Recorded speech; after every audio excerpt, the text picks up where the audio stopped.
In Newtown, Connecticut, at 8 a.m. on the 14th of December 2012, Adam Lanza enters his mother's bedroom, watches her sleep, then shoots her several times in the face, killing her. He then steals her car and makes his way to the nearby Sandy Hook Elementary School. Shortly after 9:35 a.m, he arrives at the school equipped with a small arsenal. His main weapon of choice is his mother's Bushmaster assault rifle, but he also carries a Sig Sauer 9mm and a Glock 9mm. Although he never takes it into the school, a 12-gauge shotgun is also found in his car. Although a new security doorbell and intercom system had recently been installed at Sandy Hook, it does nothing when Lanza simply shoots through the glass panels that separate him and the main schoolyard. School principal Dawn Hochsprung and school psychologist Mary Sherlock are having a meeting with other faculty members when they hear loud noises. Not recognizing that they were shots being fired, they went out to investigate and run straight into Lanza, who takes aim and shoots them both to death with multiple shots. After killing Hochsprung and Sherlock, Lanza enters the first grade classroom, where he finds substitute teacher Lauren Russo desperately trying to hide the children in a bathroom.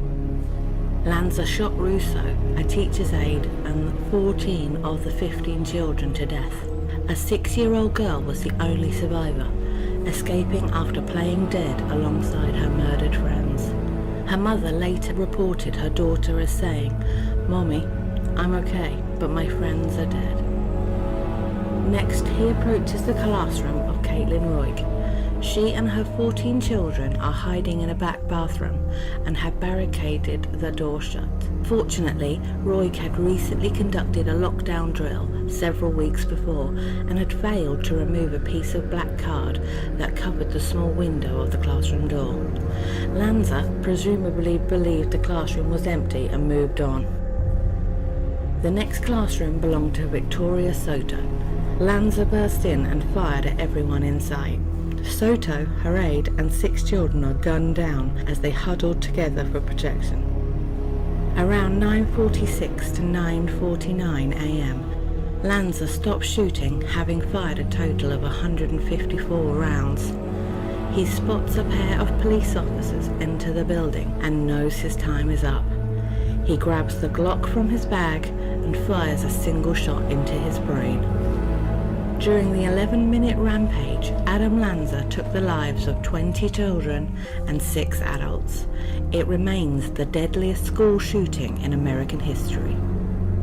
Since the shooting, Sandy Hook Elementary was demolished and a new, colourful building was constructed, complete with multiple security checkpoints and cameras, reinforced walls and bullet-resistant windows. There has not been a great deal of crime scene photographs made available to the public, and no video footage from the school CCTV have either. Because of this, some believe that this is part of a conspiracy and that the shooting never actually took place. After the tragedy, Adam Lanza's father spoke with the New Yorker magazine saying, "With hindsight, I know Adam would have killed me in a heartbeat if he'd had the chance."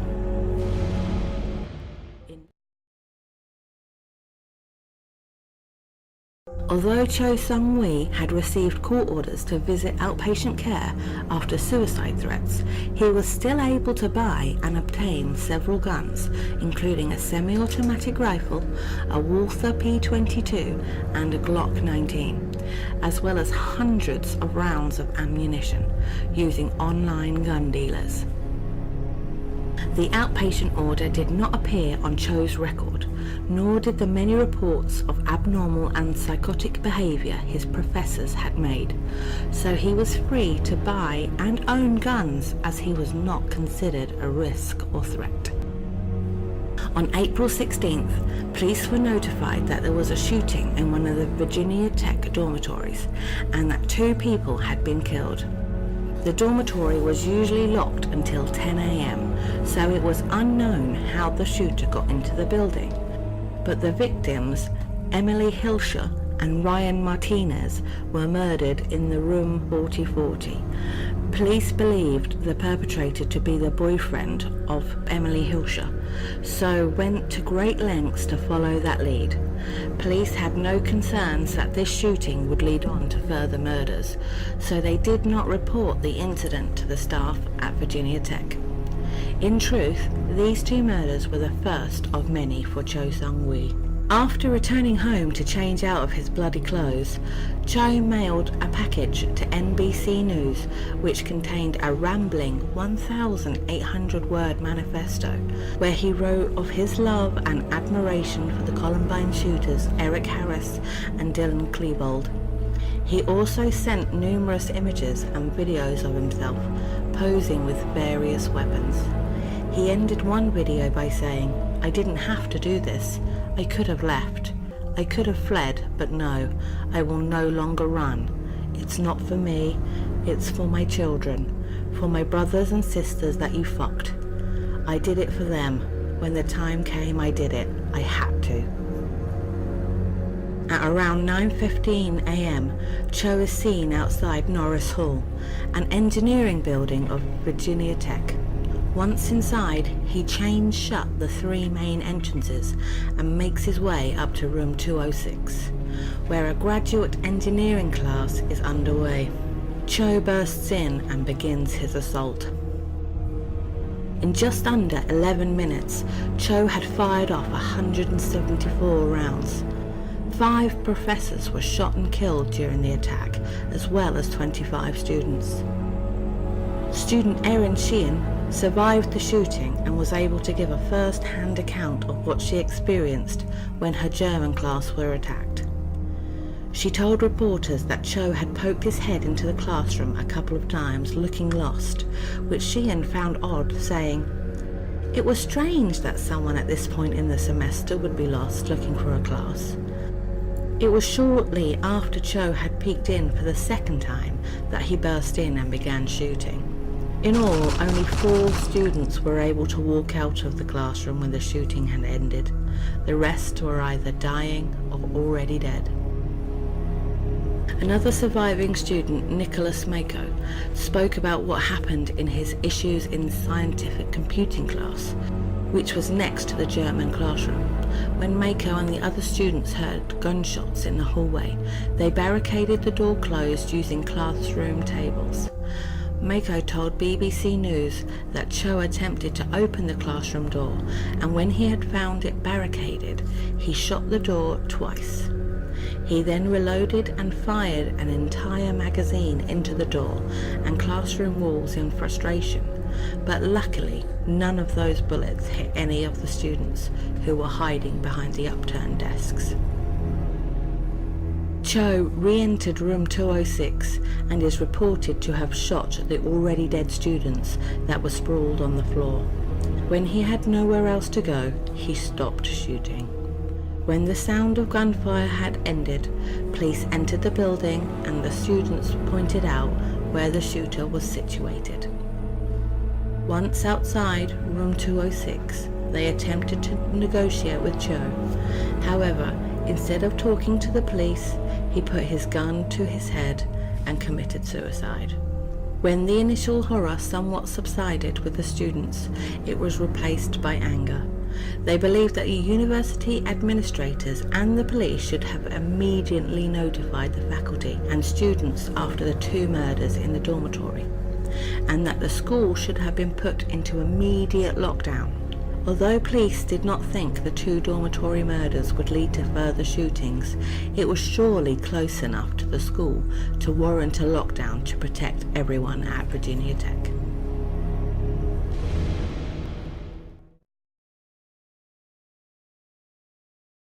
On June 26, 2015, 23-year-old electrical engineering student Saifuddin Yakubi was strolling along the Golden Beach situated just outside the 5-star Ryu Imperial Hotel. Just another tourist enjoying the luxurious piece of paradise. Yakubi could be seen walking with the other tourists, smiling and conversing, asking them how they were enjoying their holidays. With the smile still on his face, Yakubi opened up the beach umbrella he was holding and pulled out the Kalashnikov rifle that was hidden inside. Suddenly, without warning, he began firing at the helpless tourists, the same people that he was just joking with.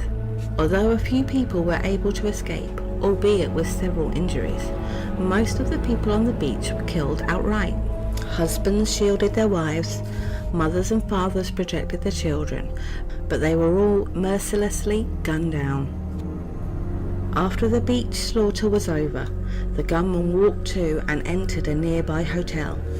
Inside, he fired at anyone he came into contact with. Police who were condemned after the attack were shamefully slow to the scene. Leaving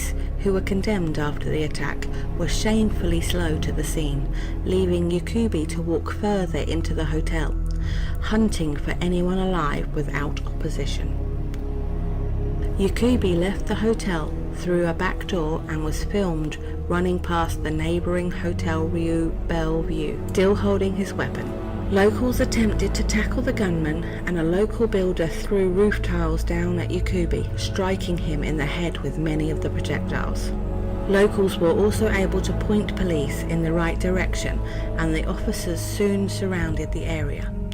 After a brief gun battle, Yakubi was shot in the head and dropped down dead. Reports claim that when he hit the ground, a grenade rolled from his hand.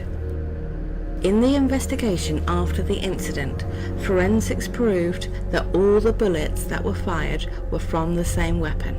Although investigators were positive that other people must have helped Yakubi in his assault, they knew that they did not participate directly. Yakubi was the only person to pull the trigger. When the media began to explore Yakubi and his life, they found he was not your typical Islamic extremist. He had a girlfriend, drank alcohol, and was a local breakdance star in his hometown. And it is believed that he was high on cocaine at the time of the rampage. Yakubi was radicalized because of the issues surrounding the Libyan civil war and how many innocent people were killed during it. In all, Yakubi murdered 38 people, many of which were British tourists to the country. This remains the deadliest non-state attack in the history.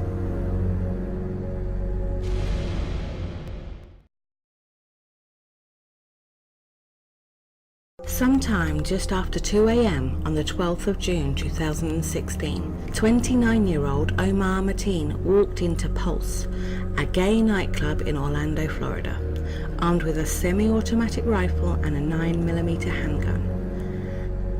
As soon as he entered the club, he immediately went into the main dance area and opened fire on the mostly Hispanic patrons. As people started panicking, they scattered, heading for different exits. Mateen sprayed a hail of bullets across the room, gunning them down mercilessly. Around 2:22 a.m., Mateen made a 911 call where he swore allegiance to the leader of the Islamic State of Iraq and praised the Boston Marathon bombers. He commented that the shooting was in retaliation for America's constant conflicts with Iraq. During the spree, Mateen found people huddled together in bathrooms. He opened fire, shooting them through cubicles, killing many of them. Some of those in the bathroom stalls were able to escape with minor injuries by hiding under the bodies of the already dead. When police had breached the nightclub, they engaged in a gunfight with Mateen, who by then had taken several hostages. At around 5 a.m., police were able to get a clear sight of Mateen, and not wanting to risk more innocent people dying, took aim and shot him through the head. In the investigation after the attack, officers tried to understand Mateen's motives. It was clear that he had links to terrorist groups, having told co-workers that his family were connected to Al-Qaeda. A co-worker also reported Mateen of saying that he wanted to kill people and that he had a lot of hatred for black people, women, Jews, Hispanics, and gay people.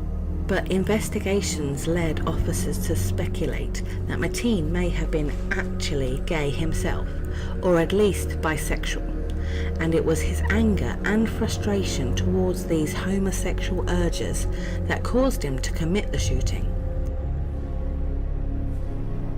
A male friend of Mateen told police that he and Mateen had frequently visited gay clubs together, and that Mateen had actually expressed an interest in dating him. The FBI conducted numerous investigations into this theory, but they could not 100% confirm if he was gay or not. However, a witness who had recognized Mateen as he stood outside Pulse an hour before the shootings told investigators that Mateen had been messaging him for around a year through a gay dating app called Jacked. He gave his mobile phone to the FBI for analysis. Their findings have not yet been made public. Another man came forward and told police that he was an ex-lover of Mateen. He believed that the massacre was out of revenge against Latino men after Mateen had believed he had been exposed to the HIV virus from a Puerto Rican man he had slept with. During Mateen's autopsy, tests confirmed that he did not have HIV. Omar Mateen took the lives of 49 people and seriously injured a further 53 after firing at least 110 rounds. This attack holds several grisly records. It is the deadliest mass shooting by a single gunman in the United States, the deadliest incident of violence against the LGBT community in the United States history, and the deadliest act of terrorism in the United States since September 11, 2000.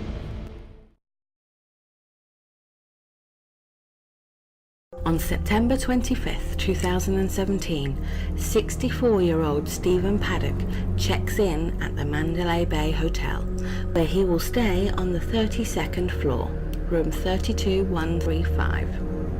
He arrived with 2 suitcases that contained several guns and ammunition. 4 days later, he rents the room directly connected to room 32135. Both suites overlook the site of the concert area at the Route 91 Harvest Music Festival. When checking into the next room, and with the help of several hotel bellhops, he takes 5 large suitcases up to his room, all of which are full of weapons and bullets. His stockpiled arsenal includes 14 AR-15 rifles, 8 AR-10s, a bolt-action rifle and a revolver. Shortly before 10 p.m. on Sunday, October the 1st, 2017, security guard Jesus Campos was sent to the 32nd floor to investigate an open door alert.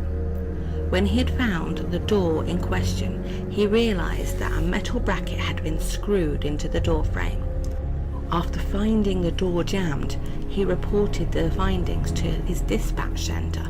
He then heard a loud drilling coming from room 32135, so went to investigate. He had no idea that Paddock had rigged a monitoring system outside his room, so he watched Campos approach. Campos was hit in the thigh from one of the 35 bullets that Paddock fired through the door at him. After he was hit, Campos took cover and immediately radioed his co-workers at the hotel, who then contacted the police. As the country music singer Jason Aldean was giving his closing performance outside the concert, Paddock smashed 2 large windows in both suites and took aim at the large crowd of concertgoers. After initially firing in single shots, he soon switched to prolonged rapid bursts.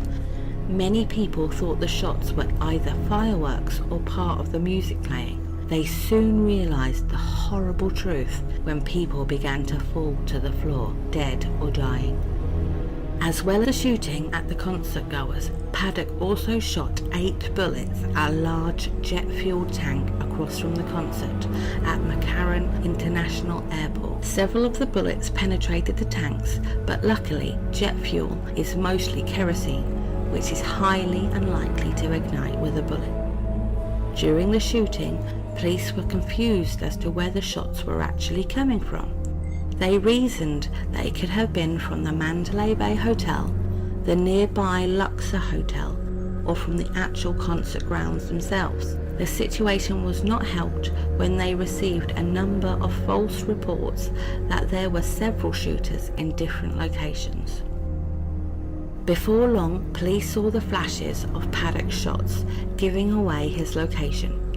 Police and special commandos stormed the hotel, and using a hotel master key, they systematically searched and cleared rooms in the hotel. By now, the shooting had stopped, so they could not follow the sound of gunfire. However, around 10:26 p.m., police breached room 32135 using explosive charges. They found Paddock dead from a self-inflicted gunshot wound to the head. His death left everyone to speculate on what his motives were for the shooting. ISIS claimed responsibility, but the FBI highly doubts this, as they could find no evidence to link them with Paddock.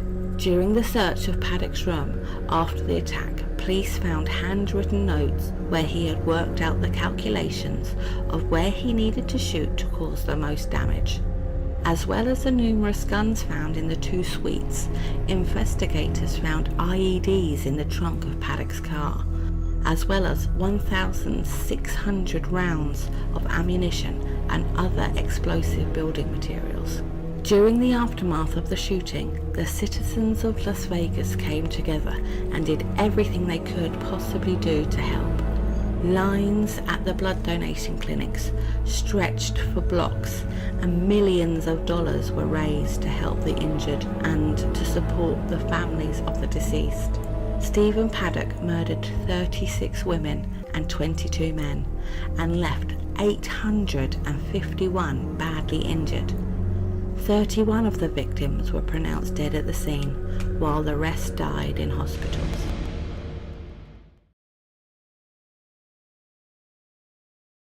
Around midday on the 21st of September 2013, several Al-Shabaab militants stormed the Westgate shopping centre, the most upscale, premier mall in Nairobi, throwing grenades and shooting any non-Muslim civilians that they could find. Eyewitnesses claim the attackers promised all Muslims would be fine, and they set out to distinguish the Muslims from non-Muslims by asking them to name the mother of the Islamic prophet and ask them to recite the Shahada.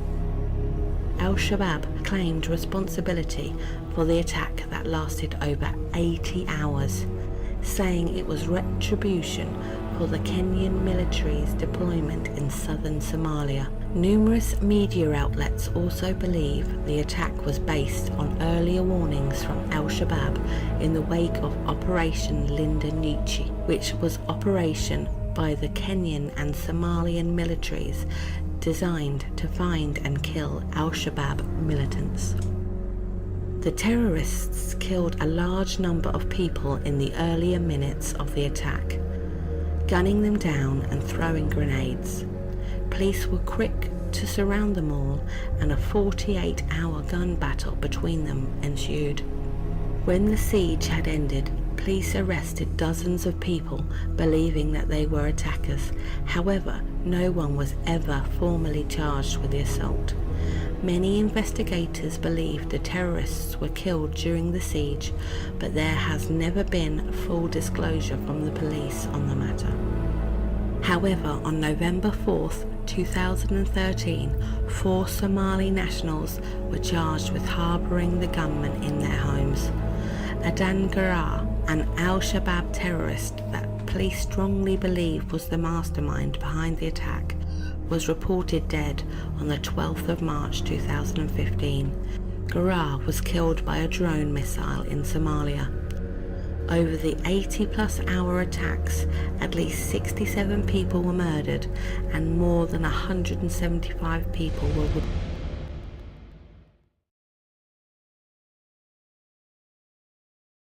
On the 22nd of July 2012, Anders Breivik, a paranoid schizophrenic, electronically distributed a manifesto which outlined his ideology entitled 2083, A European Declaration of Independence.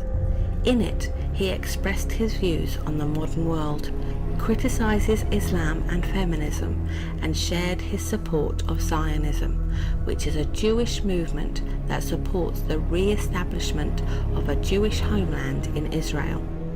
He demanded that multiculturalism be violently annihilated and that all Muslims should be deported from Europe. He stated that these views had led him to the atrocities that were going to commence that same day. The atrocities in question began when Breivik planted and detonated a fertilizer bomb outside a tower block that housed the office of the Prime Minister Jens Stoltenberg in Oslo. The bomb injured many people and 8 people were killed.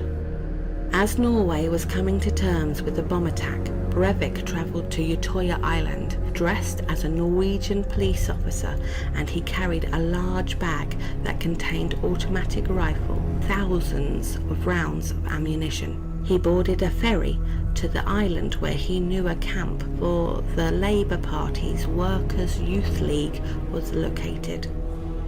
As soon as he was off the ferry, he pulled out his rifle and began a shooting spree that lasted for around an hour. He methodically entered cabins and shot at everyone in sight. Some people managed to sneak out of their cabins and swam away from the island. Many of the campers knew that there were caves nearby that were only accessible from the water. Although several people were able to swim to safety, many weren't. Many children were gunned down in the water and were either killed outright or had drowned to death after injury. Some survivors later told reporters how they had hidden in the undergrowth and even in toilet tanks. The kids communicated with each other by text message to avoid giving away their positions. In all, 69 people, some of which were only 14 years old, were brutally murdered by Breivik. It was later revealed that he used hollow point bullets, which are designed to cause greater tissue damage on impact. Unlike most of this list, the shooter was captured after the crime. When the counter-terrorism police unit arrived to the island, Breivik immediately dropped his weapon and surrendered without firing at officers.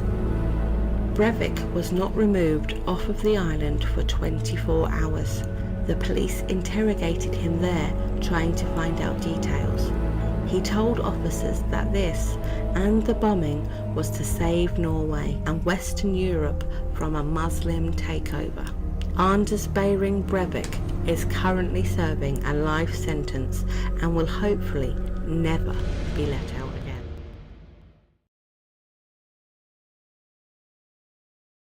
Just after 9:40 p.m. on November 13th, as part of a series of terrorist attacks that devastated France, 3 heavily armed gunmen pulled up outside the Bataclan concert hall and shot a security guard outside the venue that was currently hosting the rock band, the Eagles of Death Metal. As soon as the terrorists, who also wore suicide vests, entered the hall, they came across the bar area and opened fire. Once everyone was dead or dying, they moved into the main concert area. When the members of the audience first heard gunshots, many dropped to the ground for safety, believing the shots were by police. Sadly, this allowed 3 gunmen to aim at everyone with ease and began to relentlessly shoot everyone in sight. The members of the Eagles of Death Metal were able to quickly exit the venue from a side door directly behind the stage. Some of their crew are reported to have opened another door where a bouncer was able to escort some people out. The band's merchandise manager was killed during the attack. At some point during the attack, one of the gunmen climbed the stairs and shot at the people hiding on the next level. He also used a higher position as a vantage point in which to shoot down on the already wounded. When the gunmen heard the chorus of police sirens approaching the building, they rounded up anyone who was still able to move and took them as hostages. At around midnight, the order was given for police to stage an assault. Behind shields, officers burst in and opened fire. Within 3 minutes, the gunmen were dead. One of them was able to detonate his vest, while the other 2 were shot dead. A year after the attack, the New York Post released an article that exposed some truly shocking details of the attack that many did not know. They published excerpts of the testimonies given by the survivors and by the medical professionals who treated the injured. It was reported that some of the victims had their eyes gouged out and that many had their genitals cut off. Not only that, but some had been beheaded and had internal organs cut out. One especially gruesome account came from a father of one of the victims who told that his son had been disemboweled and castrated and that his testicles had been shoved into his mouth. As well as ending their own lives, the 3 gunmen, Salah Abdeslam, Omar Mustafa and Sami Amimor, murdered 90 people and critically injured almost 200.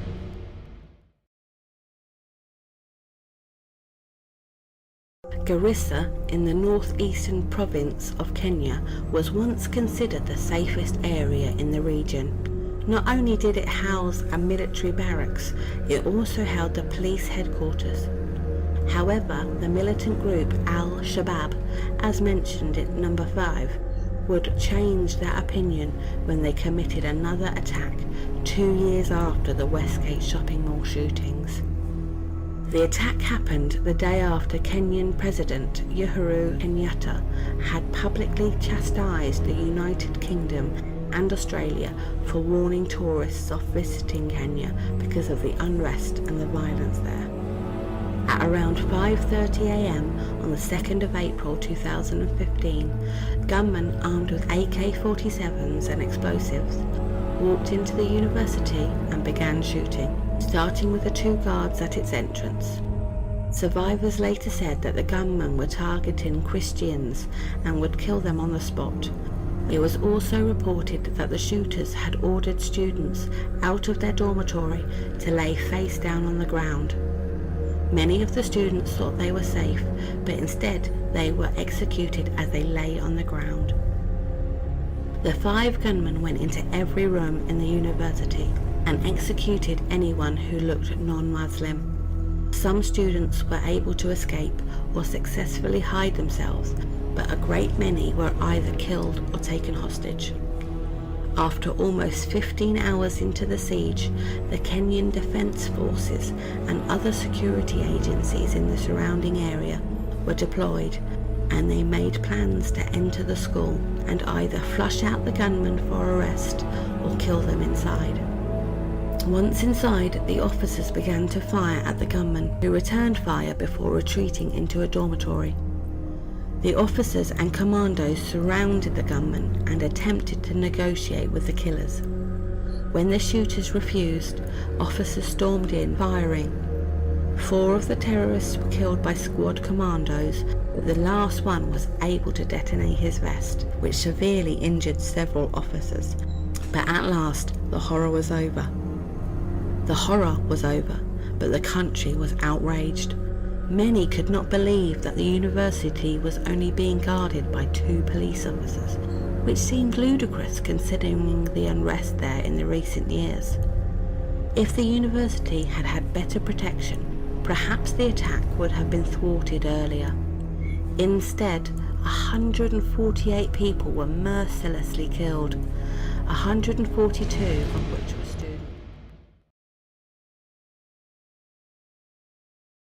In 2014, the friction between the Pakistan Armed Forces and the Tehrik-i-Taliban erupted into extreme violence.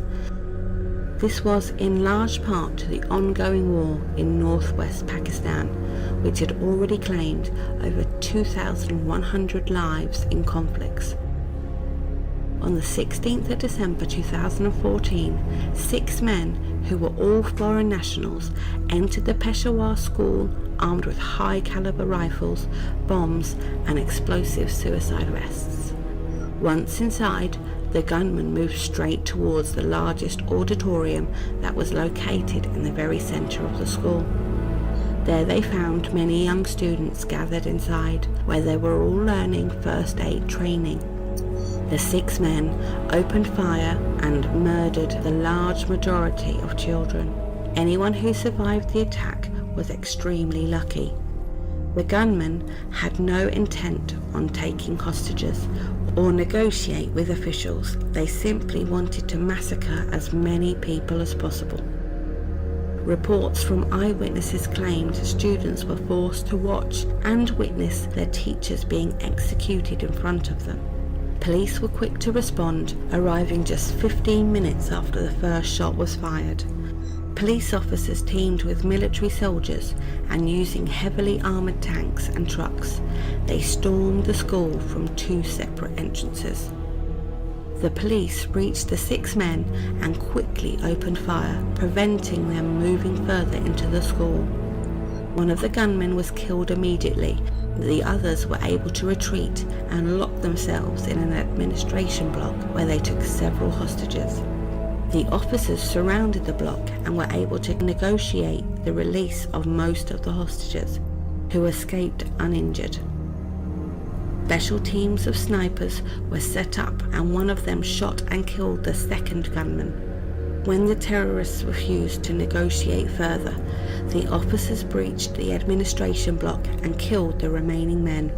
Once all the gunmen were accounted for, a search and clearance operation started to make sure any IEDs left behind were located and defused, including the killers' vests.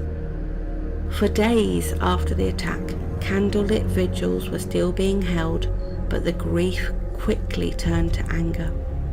Thousands of citizens took to the street and demanded action against any pro-Taliban preachers.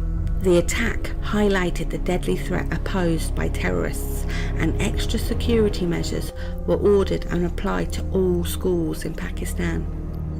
As a result of the attack, the Pakistani government restored the death penalty, and 4 militants who were involved in the planning of the school attack were executed by hanging.